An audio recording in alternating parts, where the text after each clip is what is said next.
दोस्तों, ये कहानी है अकीरा नाम के एक ऐसे लड़के की जो कि अपनी जिंदगी से परेशान हो चुका था। वो रोज सुबह उठकर काम पर जाता था, दिन भर काम करता था, ऊपर से उसे अपने सीनियर से डांट सुननी पड़ती थी। अकीरा की जिंदगी अब इन्हीं सारी चीजों में फंस चुकी थी। वो अपनी जिंदगी को अपनी मर्जी से जीना चाहता था, लेकिन उसे उसकी जिंदगी जीने का समय ही नहीं मिल रहा था। मगर फिर एक दिन पूरे शहर में ज़ॉम्बी वायरस फैल जाता है और सभी लोग ज़ॉम्बी बनने लगते हैं। अब ऐसे में अकीरा अपनी जिंदगी कैसे जिएगा और क्या वो अपनी मर्जी की जिंदगी जी पाएगा? चलिए जानते हैं इस पूरी कहानी में। तो कहानी की शुरुआत में हम अकीरा को देखते हैं जिसके पीछे कई सारे ज़ॉम्बीज पड़े थे। लेकिन इन हालातों में भी अकीरा को इस बात की चिंता थी कि अगर वो अपने ऑफिस पहुंचने में लेट हो गया तो क्या होगा। अब कहानी यहाँ से 1 साल पीछे जाती है, जहां हम अकीरा को देखते हैं। वो काफी खुश होता है, उसकी आज ही एक बड़ी सी प्रोडक्शन कंपनी में जॉब लगी होती है। अकीरा खुशी से पहले दिन जॉब पर जाता है। यहाँ अकीरा का चीफ एक आदमी था जिसका नाम कोसुकी होता है। यहीं अकीरा को एक लड़की ओटोरी भी मिलती है। अकीरा काफी खुश था, उसे ये जगह काफी अच्छी लग रही थी। अब शाम को अकीरा के कोवर्कर्स उसे वेलकम पार्टी देते हैं, लेकिन फिर ये सब घर जाने के बजाय वापस ऑफिस ही आ जाते हैं और अकीरा को सभी वर्कर्स के साथ मिलकर पहले दिन ही ओवरटाइम काम करना पड़ता है। अकीरा का चीफ कोसुकी अकीरा और बाकी वर्कर्स से अगले दिन भी ओवरटाइम करवाता है। फिर अकीरा 2 दिन बाद काम करने के बाद अपने अपार्टमेंट में थका हुआ वापस आता है। कुछ दिन और काम करने के बाद अकीरा समझ जाता है कि ये सब वैसा बिल्कुल भी नहीं है जैसा उसने सोचा था। ऊपर से उसका चीफ कोसुकी काफी बुरा इंसान होता है। वो अकीरा को काफी ज्यादा डांटता है और उस पर काम का प्रेशर बनाता है। अब अकीरा एक रात अपने पुराने दोस्त केंचो के साथ बैठा था। अकीरा उसे सब कुछ बताता है। केंचो उसे सलाह देता है कि तुम्हें अपनी जॉब छोड़ देनी चाहिए और अपनी जिंदगी को अपनी मर्जी से जीना चाहिए। लेकिन केंचो की एडवाइस अकीरा को बिल्कुल भी पसंद नहीं आती। यहाँ केंचो की लाइफ काफी अच्छी थी और उसके पास एक अच्छी गर्लफ्रेंड भी थी। अकीरा को उसकी लाइफ से जलन होने लगती है और अकीरा अपने इकलौते दोस्त से भी लड़ बैठता है। अब अगले दिन अकीरा वापस अपनी जॉब पर जाता है, लेकिन उसका मूड बिल्कुल भी अच्छा नहीं था। वो अपनी ऐसी जिंदगी से थक चुका था। वो ओटोरी को देखता है जो कि हमेशा की तरह ही खुशी से अपना काम कर रही थी। तभी ओटोरी अकीरा को देखती है। ओटोरी अकीरा के पास आती है और उससे बात करती है। यहाँ हमें पता चलता है कि ओटोरी भी अपनी लाइफ से खुश नहीं है, लेकिन फिर भी वो बस अपनी लाइफ जिए जा रही है। ओटोरी अकीरा को 2 ड्रिंक देकर उसे एक ब्रेक लेने के लिए कहती है और यहाँ से चली जाती है। लेकिन फिर ऑफिस में अकीरा का चीफ फिर से अकीरा को डांटता है और अकीरा पर काम का प्रेशर बनाता है। अकीरा फिर से ओवरटाइम काम करता है। फिर वो रात में अपने घर थका हुआ जाता है। अकीरा इन सारी चीजों से इतना थक चुका था कि वो अब मरने के बारे में भी सोचता है। अब तभी हम अकीरा के पीछे एक आदमी को देखते हैं जो कि ज़ॉम्बी था। फिर अगले दिन जब अकीरा अपने ऑफिस जा रहा होता है तो तभी उसे एक आदमी दिखता है जो दूसरे आदमी को खा रहा था।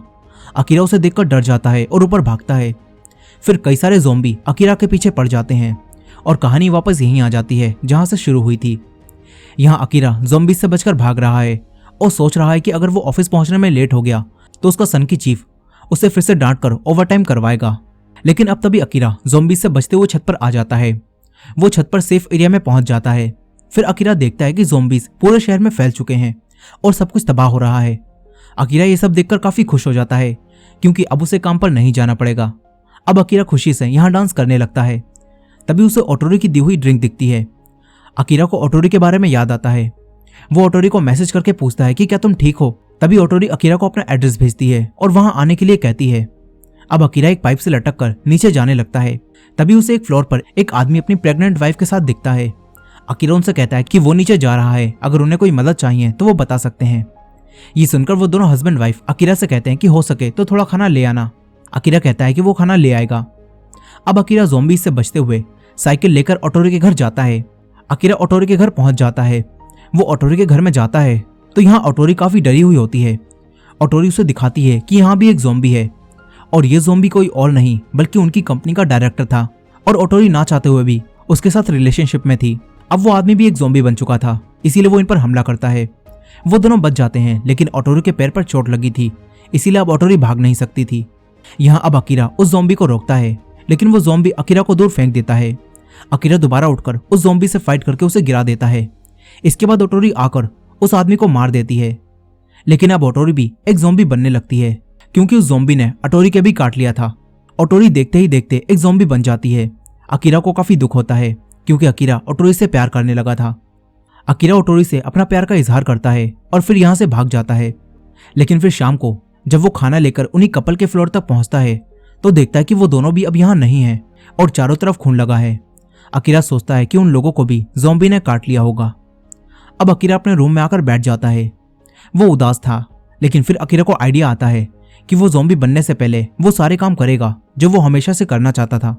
अकीरा एक लिस्ट बनाता है जिसमें अकीरा उन सभी कामों को लिखता है जिसे वो हमेशा से ही करना चाहता था।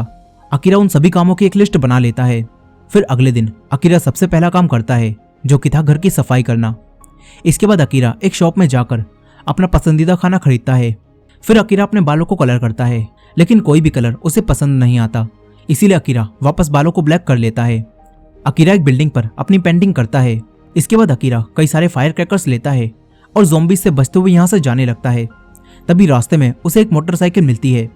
अकीरा अपनी साइकिल को छोड़कर उस मोटरसाइकिल को चलाने लगता है। अकीरा रात में फायर क्रैकर्स चलाता है और खूब मजे करता है। अकीरा काफी खुश होता है। अकीरा अब तक अपने 10 काम पूरे कर चुका था। अगले दिन अकीरा अपनी छत पर होम कैंपिंग करता है, लेकिन तभी उसका सॉस और सॉल्ट खत्म हो जाता है।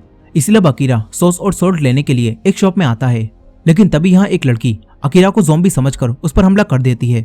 अकीरा उससे कहता है कि मैं कोई ज़ॉम्बी नहीं हूँ, मैं बस यहाँ सॉस लेने आया था।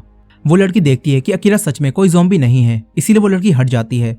इस लड़की ने हेलमेट लगा रखा था और जब वो हेलमेट हटाती है तो अकीरा उस लड़की को देखता ही रह जाता है। इस लड़की का नाम शिजुका होता है, जो कि अकेली ज़ॉम्बी के बीच यहाँ सर्वाइव कर रही थी। अब तभी बाहर एक आदमी आता है जिसके पीछे एक ज़ॉम्बी पड़ा था। अकीरा उसे बचाने जाता है, लेकिन वो ज़ॉम्बी अकीरा के पीछे ही पड़ जाता है। तभी शिजुका आकर उसे बचाती है। शिजुका स्टाइल दिखाते हुए उस ज़ॉम्बी को मारती है और उसकी खोपड़ी चटका देती है। तभी एक ज़ॉम्बी यहाँ आ जाता है। शिजुका एक रिंग बजाती है और उसे दूर फेंक देती है और वो ज़ॉम्बी भी उसी तरफ चला जाता है। यहाँ हमें पता चलता है कि ये सारे ज़ॉम्बी साउंड की तरफ रिएक्ट करते हैं। अब शिजुका यहाँ से जाने लगती है। तभी अकीरा शिजुका से कहता है कि मैं होम कैंपिंग कर रहा हूँ और मैं बिल्कुल अकेला हूँ, तो अगर तुम चाहो तो मुझे ज्वाइन कर सकती हो। लेकिन शिजुका साफ मना कर देती है और कहती है कि मुझे इन हालातों में किसी को भी नहीं बचाना, मुझे बस खुद का ख्याल रखना है। शिजुका उससे कहती है कि तुम जैसे लोग इन हालातों में सिर्फ मुश्किल ही खड़ी करते हैं। शिजुका यहाँ अकीरा की बेइज्जती मार के निकल जाती है। अकीरा वापस अपने घर आ जाता है। तभी अकीरा को अपने दोस्त केंचो की फोटो दिखती है और अकीरा को अपना दोस्त केंचो याद आता है। अब अकीरा अपने दोस्त से माफी मांगने के बारे में सोचता है। अकीरा केंचो को कॉल करता है। वहीं केंचो भी एक होटल में ज़ॉम्बीज के बीच फंसा होता है। केंचो अकीरा को बताता है कि वो एक होटल में फंसा हुआ है। इसके बाद अकीरा उसे बचाने आने का फैसला करता है। अकीरा अपनी बाइक लेकर ज़ॉम्बीज से बचते हुए उस होटल तक पहुंच जाता है। होटल के बाहर भी कई सारे ज़ॉम्बीज थे, लेकिन अकीरा उन सबसे बचने के लिए एक म्यूजिक प्ले कर देता है और सारे ज़ॉम्बी उसी तरफ चले जाते हैं। अकीरा भागता है, लेकिन अब भी कुछ ज़ॉम्बी उसके पीछे पड़ जाते हैं। अकीरा उन सबसे बचकर होटल की तरफ जाता है। अकीरा ज़ॉम्बी से लड़ते हुए होटल में पहुंच जाता है। होटल के अंदर केंचो भी एक रूम से बाहर निकलने की कोशिश करता है। तभी उसके सामने अकीरा आ जाता है। वो अकीरा को देखकर काफी खुश होता है। अकीरा सबसे पहले केंचो से माफी मांगता है और कहता है कि वो उसकी लाइफ से जलने लगा था, इसीलिए उसने वो सब कुछ कह दिया था। यहाँ केंचो भी अकीरा से माफी मांगता है। अब तभी यहाँ कुछ ज़ॉम्बी आ जाते हैं। वो दोनों उन ज़ॉम्बी से बचकर भागते हैं और दरवाजे को ब्लॉक कर देते हैं। इसके बाद ये दोनों यहाँ से भागकर एक सेफ जगह पर आ जाते हैं। वो दोनों अच्छा खाना खाते हैं और अब इन दोनों में दोबारा से दोस्ती हो जाती है। केंचो अकीरा की उसी लिस्ट को देखता है जिसमें अकीरा ने अपने पसंदीदा काम लिखे थे। इसके बाद केंचो अकीरा को उसे बचाने के लिए थैंक्स कहता है। अब अकीरा केंचो को यहाँ बताता है कि वो इस समय में एक सुपर हीरो की तरह लोगों को बचाना चाहता है। अकीरा उस लिस्ट में लिखता है कि अब वो एक सुपर हीरो बनकर लोगों को बचाना चाहता है और यही उसका अगला काम है। अब अगले दिन केंचो देखता है कि इस पूरे शहर में ही लोग ज़ॉम्बी बन रहे हैं। केंचो अकीरा से कहता है कि जितना भी जल्दी हो सके हमें टोक्यो से बाहर निकल जाना चाहिए, लेकिन अकीरा कहता है कि पहले हमें मरीन पैराडाइज एक्वेरियम जाना चाहिए, क्योंकि वहाँ एक डाइविंग सूट है जिसे पहनने के बाद कोई भी ज़ॉम्बी मुझे नहीं काट सकता। और क्योंकि अकीरा अब यहाँ सुपर हीरो बनकर सबको बचाना चाहता था, इसीलिए अकीरा उस सूट को लाने का फैसला करता है। वो दोनों बाहर निकलते हैं। तभी यहाँ इन्हें एक VR खड़ी मिलती है। अकीरा के कई सारे कामों में एक काम VR से ट्रैवल करना भी होता है, लेकिन केंचो से कहता है कि हमें पहले कुछ खाना ले लेना चाहिए। वो दोनों एक स्टोर के पास जाते हैं। तभी यहाँ एक बस आती है जो कि ज़ॉम्बी से बचकर भाग रही थी, लेकिन अब उस बस के लोगों पर भी ज़ॉम्बीज हमला कर देते हैं।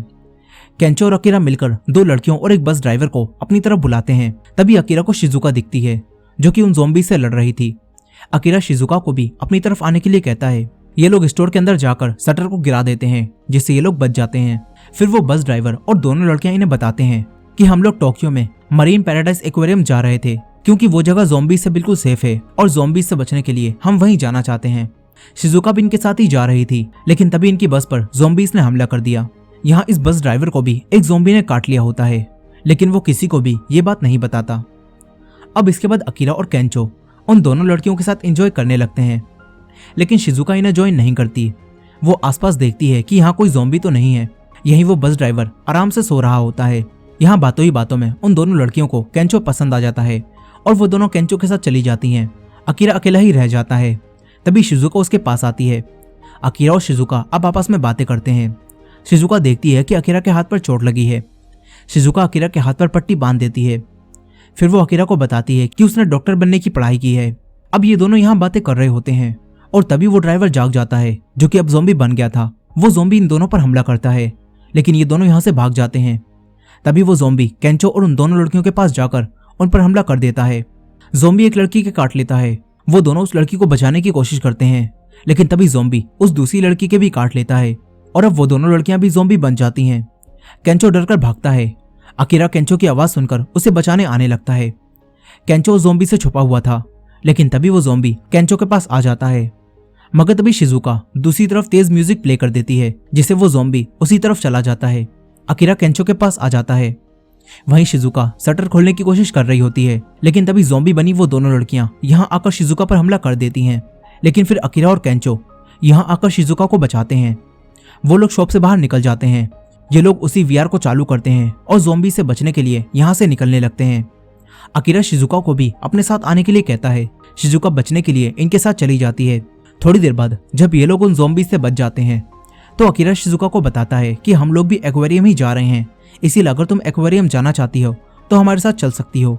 शिजुका भी अब इनके साथ चलने के लिए तैयार हो जाती है। फिर ये तीनों एक्वेरियम जाते हुए कई सारी जगहों को विजिट करते हैं। ये तीनों सुबह योगा, पैराग्लाइडिंग और कैंप फायर जैसे मजेदार काम भी करते हैं। ये तीनों साथ में काफी खुश होते हैं। वो लोग हॉट स्प्रिंग भी जाते हैं। शिजुका अब अकीरा और केंचो के साथ काफी खुश थी और वो इनसे अलग नहीं होना चाहती थी। अब अगले दिन ये तीनों एक्वेरियम तक पहुंच जाते हैं, लेकिन रास्ते में किसी ने कीलें डाल दी थी, जिससे इनकी गाड़ी का टायर पंक्चर हो जाता है और अकीरा बेहोश हो जाता है। फिर जब अकीरा को होश आता है तो उसके सामने उसका चीफ कोसुकी खड़ा होता है। पहले तो अकीरा को लगता है कि ये उसका कोई सपना है, लेकिन फिर अकीरा को पता चलता है कि कोसुकी यहाँ सच में है। कोसुकी अकीरा को अपने साथ बाहर लाता है और बताता है कि जब ज़ॉम्बीज़ का हमला शुरू हुआ तो हम यहाँ शूटिंग कर रहे थे, लेकिन फिर मैंने इस जगह को शेल्टर में बदलवा दिया। यहाँ कोसुकी ने अपने आदमियों के साथ मिलकर यहाँ रहने वाले सभी आदमियों को किसी न किसी काम में लगा दिया होता है। यहीं अकीरा उसी कपल को भी देखता है जो कि उसके साथ बिल्डिंग में थे, और वो लोग यहाँ बिल्कुल ठीक होते हैं। लेकिन कोसुकी उस लेडी से प्रेगनेंसी की हालत में भी यहाँ काम करवा रहा था। फिर अकीरा को केंचो और शिजुका दिखते हैं और उन दोनों से भी यहाँ गुलामों की तरह काम करवाया जा रहा था। अकीरा उनके पास जाने वाला था, लेकिन कोसुकी उसे अपने साथ चलने के लिए कहता है। कोसुकी अकीरा को दिखाता है कि यहाँ इन लोगों ने अपनी सिक्योरिटी के लिए ज़ॉम्बीज़ को ही रख रखा है, और जब खाने का ट्रक अंदर आता है तो एक आदमी तेज रिंग बजाता है, जिससे सारे ज़ॉम्बी उसी तरफ चले जाते हैं और दूसरी तरफ से ट्रक अंदर आ जाते हैं, और इन ज़ॉम्बीज़ की वजह से यहाँ कोई कुछ भी चुरा कर भी नहीं भाग सकता। अब यहाँ कोसुकी अकीरा को अपने साथ फिर से काम करने के लिए कहता है, जैसे अकीरा पहले ऑफिस में कोसुकी के लिए काम करता था। लेकिन अकीरा कहता है कि उसे उसकी बकेट लिस्ट पूरी करनी है। वो अब अपनी लाइफ को अपनी मर्जी से जीना चाहता है। लेकिन कोसुकी उससे कहता है कि तुम्हारे दोस्त यहाँ बिल्कुल सेफ हैं, तो क्या तुम्हारी बकेट लिस्ट तुम्हारे दोस्तों से बढ़कर है? अकीरा जानता था कि बाहर खतरा है और यहाँ उसके दोस्त बिल्कुल सेफ हैं। इसीलिए अब अकीरा अपने दोस्तों को सेफ रखने के लिए कोसुकी के अंडर काम करने के लिए फिर से तैयार हो जाता है। इसके बाद हमेशा की तरह ही कोसुकी अकीरा से फिर से ज्यादा काम करवाता है, और तो यहाँ के बाकी लोगों को काफी कम खाना दिया जा रहा था, जबकि कोसुकी और उसके साथी काफी अच्छा खाना खा रहे थे। और ये देखकर केंचो को गुस्सा आने लगता है, लेकिन उन्हीं अंकल के कहने पर केंचो शांत होकर बैठ जाता है, क्योंकि अगर इन्होंने कोसुकी के खिलाफ कुछ भी कहा तो कोसुकी इन्हें यहाँ से बाहर निकाल देगा, और बाहर की जगह अभी बिल्कुल भी सेफ नहीं है। अब यहाँ केंचो अपने खाने में से थोड़ा सा खाना उस लेडी को दे देता है ताकि उनका बेबी ठीक रह सके।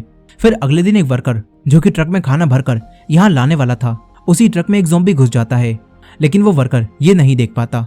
फिर जब वो ट्रक यहाँ आता है तो ज़ॉम्बी बाहर आकर उस आदमी को काट लेता है, और अफरा तफरी में दूसरे ज़ॉम्बी भी अंदर आ जाते हैं। वो ज़ॉम्बीज अंदर आकर सभी लोगों पर हमला कर देते हैं। कुछ ज़ॉम्बीज पानी के अंदर भी गिर जाते हैं और एक शार्क उन्हें खा जाती है। वहीं केंचो अकीरा से कहता है कि मैंने गाड़ी का टायर ठीक कर दिया है और हमने खाना भी ले लिया है, तो अब हम यहाँ से जा सकते हैं। लेकिन अकीरा को अब केंचो और शिजुका की चिंता थी। वो जानता था कि केंचो और शिजुका यहाँ बिल्कुल सेफ हैं, इसीलिए अब अकीरा यहाँ से जाने से मना कर देता है और काम करने के लिए वापस चला जाता है। लेकिन फिर शिजुका अकीरा की उसी लिस्ट को पढ़ती है जो कि अकीरा ने बनाई थी। शिजुका समझ जाती है कि अकीरा हमारे लिए अपने सपनों को छोड़ रहा है, इसीलिए शिजुका केंचो के साथ अकीरा के पास जाती है और उससे कहती है कि तुम्हें हमारे साथ यहाँ से चलना होगा और अपनी बकेट लिस्ट को पूरा करना होगा। मगर अब कोसुकी अकीरा की बकेट लिस्ट को शिजुका से छीनकर उसे बेकार करने लगता है। तभी अकीरा को गुस्सा आता है। वो कोसुकी से अपनी बकेट लिस्ट छीन लेता है और कहता है कि वो अब कोसुकी के लिए काम नहीं करेगा। अब तभी यहाँ भी ज़ॉम्बीज आ जाते हैं। ज़ॉम्बीज को देखकर इनका चीफ डरकर भाग जाता है। सभी लोगों में अफरा तफरी मच जाती है। केंचो, शिजुका और अकीरा मिलकर सभी लोगों को एक सेफ जगह पर लाते हैं। लेकिन तभी यहाँ एक शार्क आती है और उस शार्क ने ज़ॉम्बीज को खा लिया था, इसलिए वो शार्क भी अब ज़ॉम्बी बनने लगती है और उसके पैर भी निकल आते हैं। इस ज़ॉम्बी शार्क को देखकर ये सब यहाँ से भागते हैं। अकीरा को एक रूम दिखता है। सभी लोग शार्क से बचते हुए उस रूम में छुप जाते हैं, लेकिन उनका चीफ यानी कि कोसुकी बाहर ही फंस गया होता है और अब अकीरा कोसुकी को बचाने जाने का फैसला करता है। अकीरा को यहाँ वही डाइविंग सूट दिखता है जिसे पहनकर अकीरा सुपर हीरो बनना चाहता था। अकीरा अब उस सूट को पहनकर कोसुकी को बचाने जाता है। दूसरी तरफ कोसुकी के पीछे वही ज़ॉम्बी शार्क पड़ी होती है। वो ज़ॉम्बी शार्क कोसुकी को खाने वाली थी, लेकिन तभी अकीरा सुपर हीरो की तरह एंट्री मारकर उस शार्क के एक किक मारता है और कोसुकी को बचा लेता है। अकीरा शार्क को रोकता है। तभी कोसुकी यहाँ से भागने की कोशिश करता है, लेकिन वो और ज़ॉम्बीज को भी यहाँ बुला लेता है। फिर वो ज़ॉम्बीज कोसुकी के पीछे पड़ जाते हैं, मगर फिर यहाँ केंचो बाबा का बुलडोजर लेकर आ जाता है और ज़ॉम्बी शार्क पर चलाने जाता है। अकीरा कोसुकी को ज़ॉम्बी से बचाने जाता है। अकीरा ज़ॉम्बी से फाइट करके कोसुकी को बचाता है। कोसुकी यहाँ डरपोकों की तरह एक कोने में छुपकर बैठ जाता है। वहीं केंचो बाबा के बुलडोजर को शार्क पर चढ़वा देता है, लेकिन शार्क उसे रोक देती है। फिर केंचो उतरकर भागता है और शार्क को एक जगह पर फंसा देता है। वहीं ज़ॉम्बीज अकीरा को मार रहे थे। तभी यहाँ शिजुका आ जाती है। वो फोन में म्यूजिक प्ले करके उन्हें दूर फेंक देती है और ज़ॉम्बीज भी उस आवाज के पीछे पानी में कूदने लगते हैं। इससे सारे ज़ॉम्बीज खत्म हो जाते हैं। इन्हें लगता है कि ये सब बच गए। केंचो ने बताता है कि उसने शार्क को भी एक जगह फंसा दिया है। अब तभी कोसुकी बाहर आता है और अकीरा से कुछ कहने लगता है, लेकिन तभी शार्क आकर कोसुकी को उड़ा देती है। अकीरा कोसुकी को देखने जाता है, लेकिन फिर शार्क अकीरा पर हमला कर देती है। तभी शिजुका 2 बैटरीज को जोड़कर उन्हें बताती है कि अगर हम इन बैटरीज से उस शार्क की नाक पर हमला करें तो वो शार्क मर जाएगी, क्योंकि शार्क का वो एरिया नाजुक होता है। अब तभी वो शार्क अकीरा पर हमला करने वाली थी, लेकिन तभी केंचो वो बैटरीज अकीरा की तरफ फेंकता है और अकीरा उन बैटरीज को पकड़कर शार्क की नाक पर एक मुक्का मारता है, जिससे शार्क का खेल यहीं खत्म हो जाता है। अब यहाँ सभी लोगों की जान बच जाती है, लेकिन अब ये जगह भी सेफ नहीं थी, इसीलिए अब सभी लोग खूब सारा खाना लेकर अपनी गाड़ियों से यहाँ से निकल जाते हैं। अकीरा भी केंचो और शिजुका के साथ अपनी वीआर में बैठकर अपनी बकेट लिस्ट को पूरा करने निकल जाता है। साथ ही अब केंचो और शिजुका भी उसमें अपने काम जोड़ते हैं। केंचो लिखता है कि उसे एक कॉमेडियन बनना है और सबको हंसाना है, और शिजुका लिखती है कि उसे एक डॉक्टर बनकर लोगों की जान बचानी है। इसके बाद ये तीनों अपनी गाड़ी में यहाँ से चले जाते हैं और इसी एंडिंग के साथ ये कहानी यहीं खत्म हो जाती है। दोस्तों, आई होप कि आपको ये वीडियो पसंद आई होगी। अपनी राय कमेंट में जरूर बताइएगा, और हमारे चैनल पर नए हैं तो हमारे चैनल वॉच मिस्ट्री सिंधी को सब्सक्राइब कर लीजिए, और हाँ, वीडियो को लाइक करना मत भूलेगा। मिलते हैं नेक्स्ट वीडियो में।